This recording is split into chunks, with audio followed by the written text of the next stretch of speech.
지금 하는 거예요. 지금 하는데.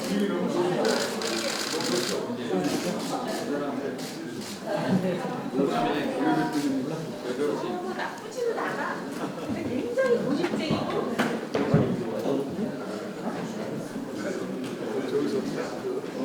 잘 제대로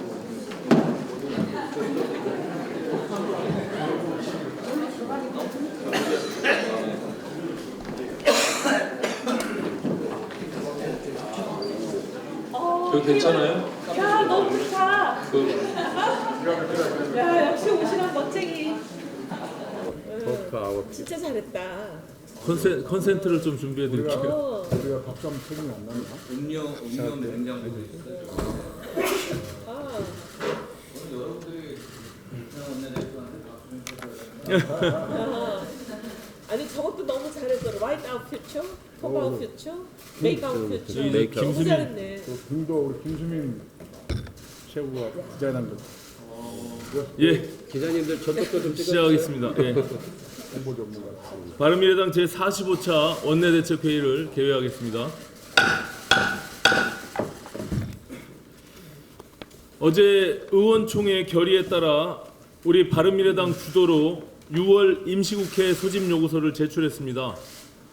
여야 의원 총 98명이 소집 요구서를 서명해 주셨습니다.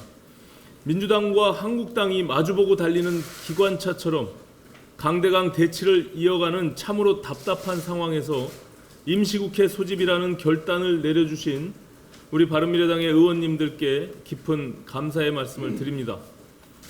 국회법에 따라 20일부터 6월 임시국회가 시작됩니다. 자유한국당의 불참으로 당장 완전한 정상화는 어렵겠지만 우선 열 수 있는 상임위원회와 특별위원회부터 모든 회의를 정상 가동해서 그동안 미뤄뒀던 법안 심사부터 진행하고 나머지 상임위원회도 조속히 정상화하는 방안을 찾아 나가겠습니다. 어제 의총이 끝난 뒤에 박용만 대한상공회의소 회장님을 만났습니다. 박용만 회장께서 오죽 답답했으면 종일 국회에서 5당 원내대표를 찾아다니며 조속한 국회 정상화와 경제개혁 법안들의 처리를 당부하셨습니다. 경제단체 수장이 각 당 원내대표들에게 국회 정상화를 당부하는 모습이 어찌 보면 진풍경이지만 너무나 한심스러운 국회의 민낯을 국민들께 생생하게 보여드리는 일이라 정말 고개를 들 수 없을 만큼 부끄러웠습니다. 6월 임시국회는 어제 출발했지만 탑승 기회는 아직 남아 있습니다. 지금이라도 민주당과 자유한국당이 한 발씩 양보하고 결단한다면 산적해 있는 민생법안 처리와 추경안 심의를 정상적으로 진행할 수 있는 것입니다. 그래서 오늘 다시 한번 민주당과 한국당에 간곡히 제안합니다. 민주당은 한국당이 제안한 경제청문회 개최를 수용하고 한국당은 청문회와 추가경정 예산안 심의를 각각 별개로 진행하는 방안을 수용하는 선에서 국회 정상화 협상을 타결짓는 것이 가장 바람직한 일입니다. 바른미래당은 양당이 결단한다면 경제청문회 개최 일정과 소관위원회 구성 문제에 대해서는 양당의 입장을 전폭 수용할 준비가 되어 있습니다. 6월 임시국회는 경제국회이자 민생국회입니다. 따라서 한 발 먼저 양보해서 국회 정상화를 이뤄내는 것이 함께 이기는 길이고 자기 주장만 고집하다가 끝내 국회 정상화를 무산시키는 것이 함께 패배하는 길입니다. 통큰 양보와 통큰 결단으로 함께 이기는 길로 가줄 것을 민주당과 자유한국당에 다시 한번 호소합니다. 어제 문재인 대통령이 윤석열 서울중앙지검장을 검찰총장 후보자로 지명했습니다. 네 사람을 중요시 여기는 문재인 대통령의 인사 스타일에 비추어 충분히 예견됐던 코드 인사입니다. 윤 후보자는 총장 임기제가 도입된 1988년 이후 고검장을 거치지 않고 검찰총장이 되는 최초의 인물이라는 점에서 검찰 조직 내부의 동요도 예상되고 있습니다. 그리고 이런 이유들로 인해 자칫 검찰이 청와대 입김에 더 크게 흔들리는 코드 검찰이 되는 게 아니냐는 우려도 함께 상존하고 있습니다. 바른미래당은 이런 문제점들을 충분히 감안하되 검찰총장 후보자 인사청문회가 실속 없는 정치 공세로 흐르지 않도록 개혁성과 도덕성을 중심으로 인사 검증에 임하겠습니다. 검경 수사권 조정에 관한 윤 후보자의 입장은 무엇인지, 청와대 특히 민정수석실과의 관계 설정은 어떻게 가져갈 것인지, 재산 형성 과정과 가족들에 관한 추문 등 신상과 관련한 의혹의 진실은 무엇인지 국민의 눈높이에 맞게 품위 있게 그러나 철저하게 묻겠습니다. 우여곡절 끝에 6월 임시국회 문을 바른미래당이 열어냈습니다. 때마침 어제 최고위원회에서 혁신위원장 인선에 합의하면서 그동안 우리를 괴롭혀왔던 당내 갈등도 해결의 실마리를 찾아가고 있습니다. 거대 양당이 대립하며 국회 파행을 장기화시키고 있는 현 상황이 역설적으로 우리 바른미래당에겐 기회가 될 수 있다고 생각합니다. 그동안 여러 차례 약속했던 유능한 경제정당, 합리적인 대안정당으로서 바른미래당의 실력을 유감없이 발휘해서 야권의 새로운 희망으로 국민들께 인정받아 가겠습니다. 오늘 보셔서 아시겠지만 원내대표실에 권위주의적인 가족 소파를 드러내고 오픈 카페로 원내대표실을 재구성했습니다. 바른미래당 원내대표실의 새로운 이름은 우리 김수민 의원께서 옷카페로 지어주셨습니다. 의원님들과 당직자들이 수시로 모여 얼굴을 마주 대하고 정책 협의를 하는 일하는 공간이자 출입기자단과 격의 없이 소통하며 정보를 공유하는 열린 공간이 될 것입니다. 내실 있는 소통 프로그램도 가동해서 열심히 일하는 젊은 정당 바른미래당을 상징하는 명소로 만들어 가겠습니다. 앞으로 원내대표실이 당 지지율 끌어올리는 데 전략 거점으로 자리 잡을 수 있도록 여러 의원님들과 함께 힘을 모아 최선을 다해 가겠습니다. 감사합니다. 여담으로 옷카페는 옷이난 카페를 의미하는지 다 아실 거고요. 그 손학규의 다방 손다방이 있었던 것을 한층 더 업그레이드했다고 이해하시면 되겠습니다. 발언하겠습니다. 태광그룹 이호진 전 회장의 황제 보석을 취소시킨 배후 세력으로 지목받았던 체입입니다. 어제 공정거래위원회가 태광그룹 소속 19개 계열사가 총수 일가가 100% 지분을 보유한 티시스와 메르뱅으로부터 합리적인 기준 없이 김치와 와인을 구매한 사실을 적발해 총수 일가의 부당한 이익을 제공한 혐의로 이호진 전 회장과 김기유 그룹 경영기획실장은 물론 태광산업 등 19개 계열사 법인을 검찰에 고발하기로 결정했습니다. 2016년 10월 정무위 국감에서 많은 의원님들이 공정위에 조사를 촉구한 지 만 2년 8개월 만에 나온 결실입니다. 비록 공정위의 조사와 제재가 늑장으로 이루어졌지만 총수 일가에 대한 일감 몰아주기에 대한 엄중한 제재가 내려졌다는 점에서 매우 의미 있는 일이라 할 것입니다. 그러나 공정거래위원회는 이후 과징금에 대한 불복 소송에도 철저히 대비해야 할 것입니다.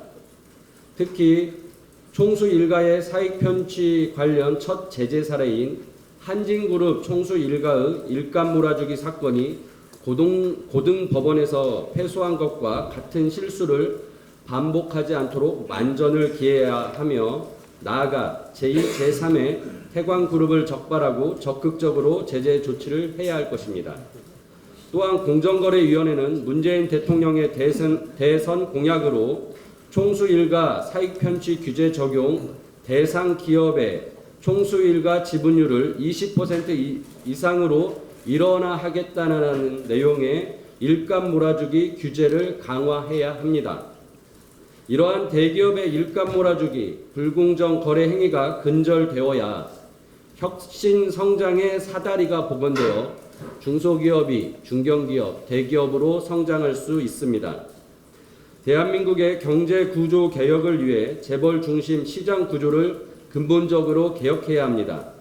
민주당과 한국당은 더 이상 재벌과 경제단체의 눈치를 보지 말고 대한민국의 경제구조 개혁을 위한 공정거래법과 상법 개정에 함께 노력해 주시기 바랍니다. 한 가지 더 말씀드리겠습니다. 올해 과수의 구제역이라 불리는 화상병 확산세가 심상치 않습니다. 연도별 평균 병 발생 건수가 12건인데 비해 6월에 들어서만 사과배 농가에 31곳에서 확진 판정을 받았고 그동안 발생이 없었던 충북 음성에서도 처음 발병이 되었습니다.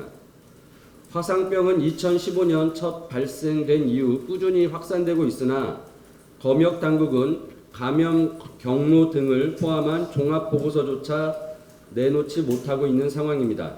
지난 1월 감사원의 외래 병해충 검역관리 실태 보고서의 지적 중에 하나가 시군 농업기술센터의 방제 업무의 부실입니다. 농업진흥청은 화상병을 인지하고 있음에도 불구하고 사실상 중앙정부와 지방정부가 인력 부족을 핑계로 방기한 것이나 다름이 없습니다. 이제부터라도 정부는 제대로 된 역학조사를 위해 화상병 연구를 할 수 있는 기반 구축부터 마련하고 실질적인 돌발 병충해 방제에 대한 연구에 힘써야 할 것입니다. 감사합니다. 위원장 유동훈.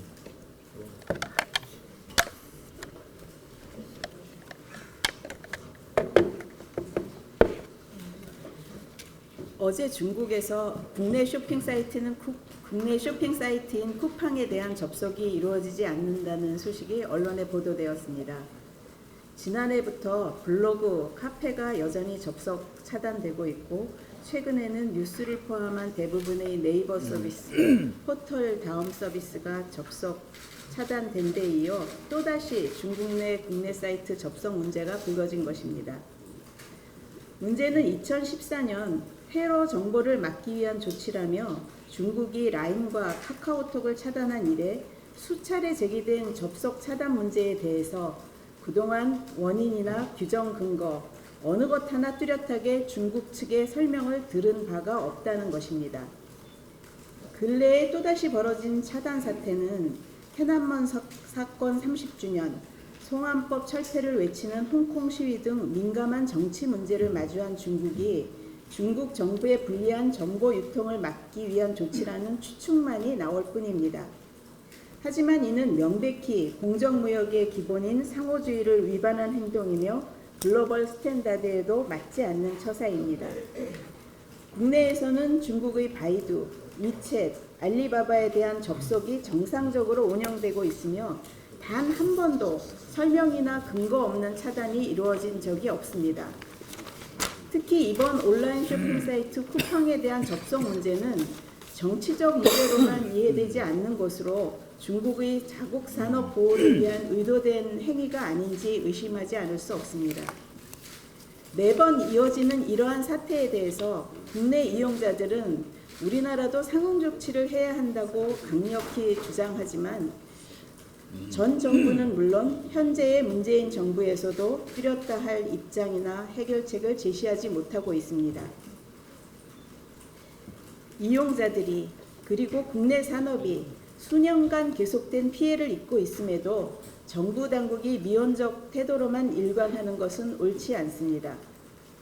문재인 정부는 하루라도 빨리 원인 파악과 사태 해결, 재발 방지 대책 마련에 나서야 할 것이며 재발 시에는 상응하는 조치도 불사하겠다는 단호한 의지를 중국 정부에 전달할 것을 강력히 촉구합니다. 예.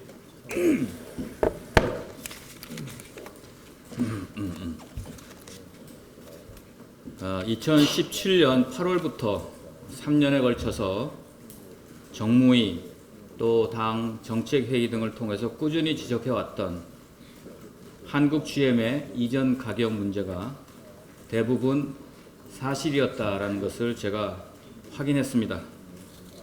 세무조사 공시 자료에 따르면 2018년 당기 부분 220억의 세금이 한국 GM에 부과됐습니다. 관계 당국은 이 내용을 샅샅이 밝혀야 합니다. 저는 2017년 국감에서 카오카잼 사장을 증인으로 출석시켰습니다. 카오카잼 사장을 비롯해서 금융위, 금감원, 공정위와 특히 2대 주주의 산업은행을 이전 가격 문제에 대해서 강하게 깊게 질타했습니다. 당시 공정거래위원장 김상조 위원장은 이전 가격에 문제가 있어 보인다. 그래서 국세청과 함께 협의를 하겠다. 그리고는 지금까지 깜깜무소식입니다. 이전 거래 가격은 세 가지로 나타납니다. 터무니없이 높은 원가 구성 비율로 한국에서 만든 자동차를 미국에 거저 가져다 주는 그런 행위를 했습니다. 두 번째로 미국 본사로부터 국내보다 3배 정도 높은 고금리 차입으로 과한 이자 비용을 본사에게 지불했습니다. 또 정당한 용역 제공도 없는데 미국 본사에 자문 용역으로 고액을 지불했습니다. 이 세 가지 등으로 한국 GM은 망했습니다. 자본 잠식이 당했습니다. 대한민국 국민의 세금은 허공에 뿌려졌습니다. 의도했든 아니든 최악으로 무능하고 무책임한 2대 주주 산업은행은 직무유기와 배임의 죄를 피하기 어렵습니다. 저는 당시 금융위에는 특별회계를, 공정위에는 국세청과 함께 이전 가격 조사를 요구했고 산업은행에는 제발 국민의 편에 서서 2대 주주로서의 역할을 제대로 해라고 요구했습니다. 하지만 금융위, 금감원, 공정위 등은 그건 무엇을 했는지 제대로 밝혀낸 것이 아무것도 없고 자료를 주지 않는다, 할 수 없다라는 식으로 직무를 피해왔고 유기해왔습니다. 국민 앞에 섰고 대제해야 됩니다. 이제라도 금융위는 특별 회계를 실시하고 공정위는 한국 GM에 어떠한 불공정 거래가 있었는지 밝혀야 되고 국세청은 이전 가격에 어떤 문제가 있는지 철저히 조사해서 한국 GM이 미국 본사와 짜고 빼돌린 천문학적인 적출 소득 금액을 찾아서 국민에게 돌려드려야 합니다. 또한 밑빠진 독에 물 붓기식의 R&D 비용에 대해서도 철저하게 조사를 시작해야 됩니다. 작년 바른미래당이 창당한 이후에 바른미래당의 제1호 당론은 한국 GM 문제에 관련한 국정조사 요구였습니다. 바른미래당이 발의를 했고 한국당이 참여를 했는데 더불어민주당이 반대해서 무산이 됐습니다. 국회 정상화의 1번 과제는 한국 GM 국정조사를 통해서 대한민국 국부를 되찾고 국제적으로 봉위돼버린 국민의 자존심을 되찾아 주는 것입니다. 문제점이 확인되었음에도 또다시 민주당이 국정조사 요구를 거부한다면 이는 국민을 배반하는 행위로 간주될 것입니다. 이상입니다. 원내대표님께서는 이 문제를 좀 강하게 추진해 주시기를 부탁드립니다. 어제 문재인 대통령이 윤석열 서울지검장을 검찰총장 후보자로 지명했습니다. 검찰은 지금 방학축제를 미뤄놨다가 개학을 앞둔 초등학생과 같은 상황입니다. 검찰개혁, 조직혁신, 특히 검정수사권 조정까지 마음은 급한데 시간은 없고 산적한 과제가 산더미처럼 쌓였습니다. 윤석열 후보자는 검찰 기수 파견은 물론 고검장을 거치지 않고 총장에 임명된 첫 사례인 파격적인 문재인 대통령식 인사입니다.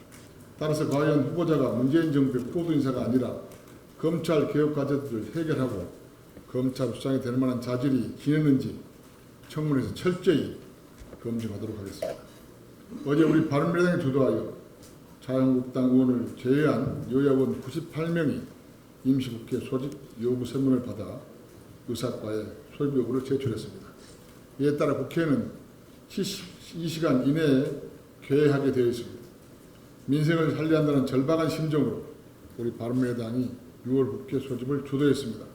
그러나 한편으로는 한국당이 동참하자는 사실은 여전히 통탄스럽습니다. 한국당 나경원 원내대표는 무조건 추경 처리 여부를 아무나 하고 결혼하는 것이라고 거부를 했는데 국회에 들어와 관련 상임위를 통해 이 정부의 경제 실정을 따져도 될 일입니다. 물론 우리 바른미래당도 문재인 정부의 경제 실정에 대해서 많은 우려를 갖고 있습니다만 한국당의 어깃장이야말로 경제를 더 나쁘게 하는 악행이라는 것을 왜 모르는지 이해가 되지 않습니다. 결국 한국당의 어깃장이야말로 예물, 예단, 혼수품 욕심내다 파혼하는 꼴이 아닌지 염려스럽습니다. 이곳은 국민의 대표기관인 국회이고 저희는 민의를 대변하는 책무가 있는 국회의원입니다. 싸워도 의회에서 논쟁을 해야 합니다. 자유한국당에 경고합니다. 이번 국회 소집은 거릴 수 없는 민의입니다. 따라서 추경 심사를 비롯한 상임위 소집에 불응하는 것은 민의를 거르시는 것입니다. 빠른 시일 내에 의사일정에 적극 참여해 주실 것을 간곡히 촉구합니다. 감사합니다.